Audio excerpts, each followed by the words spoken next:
Tahimik ang dormitoryo ng San Isidro tuwing sasapit ang alas 12 ng hating gabi. Walang ingay, walang halakakan, tanging tunog ng electric fan at mahihinang yabag ng daga sa kisame. Ako si Marco, isang college student na nangungupahan sa dorm room 304. Tatlo lang kami sa kwarto. Ako, si Joel, at ang bagong tenant, si Liza. Unang gabi pa lang niya, may mali na. Hindi siya lumalabas sa araw. Laging kurtina ang bintana, at tuwing kakain kami, hindi siya sumasabay. Hindi siya lumalabas sa araw. Busog pa ako, palagi niyang sagot. Ngunit tuwing madaling araw, may naaamoy akong kakaiba. Amoy ng bakal, amoy ng dugo. Isang gabi, nagising ako sa tunog ng pagpatak. Clap, clap, clap. Akala ko may tumutulong tubo. Pero nang bumangon ako, nakita ko ang sahig. May dugo, manipis na bakas mula sa kama ni Liza papunta sa bintana. Nilapitan ko ang kama niya.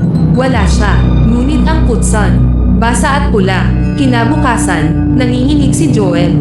Pare, bulong niya, hindi tao si Liza. Ikanwento niya na bandang alas 3 ng umaga, nagising siya at nakita niya si Liza.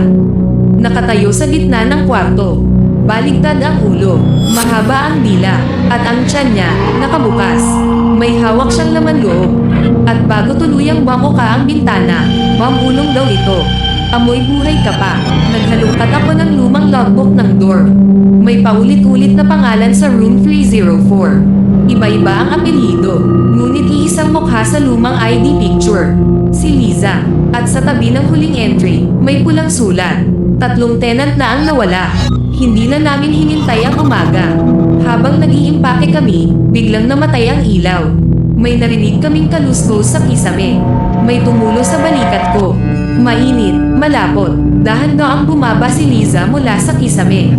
Hati ang katawan. Lumilipad ang itaas. Ang mga mata, nakangiti. Hindi kayo aalis, sabi niya.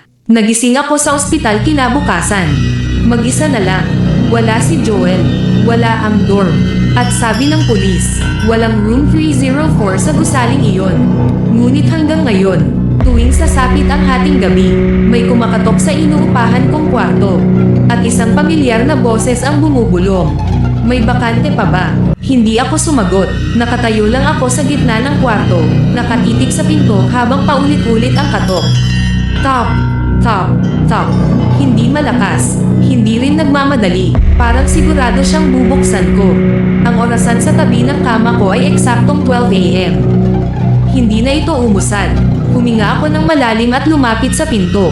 Dahan-dahan akong sumilip sa silap butas. Walang tao, walang anino. Ngunit sa mismong sandaling umatras ako, may bamulong sa likod ng pinto. Marco, nanlamig ang batok ko. Boses iyon na hindi ko narinig mula ng gabing mawala ang dorm. Boses na pilit kong kinalimutan. Boses ni Liza.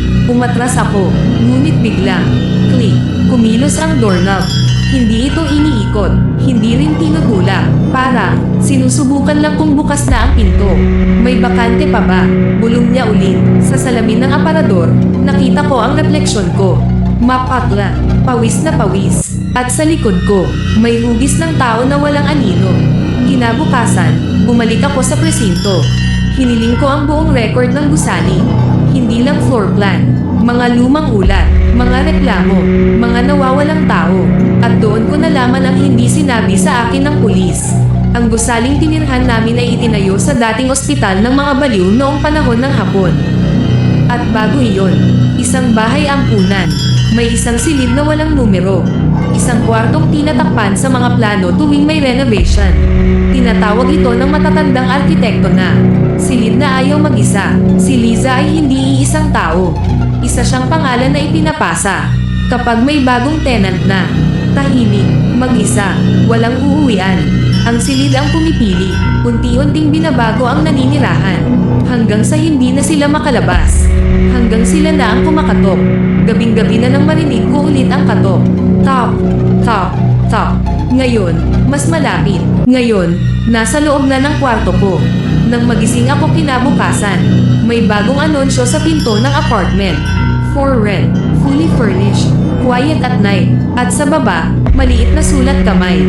Room 304.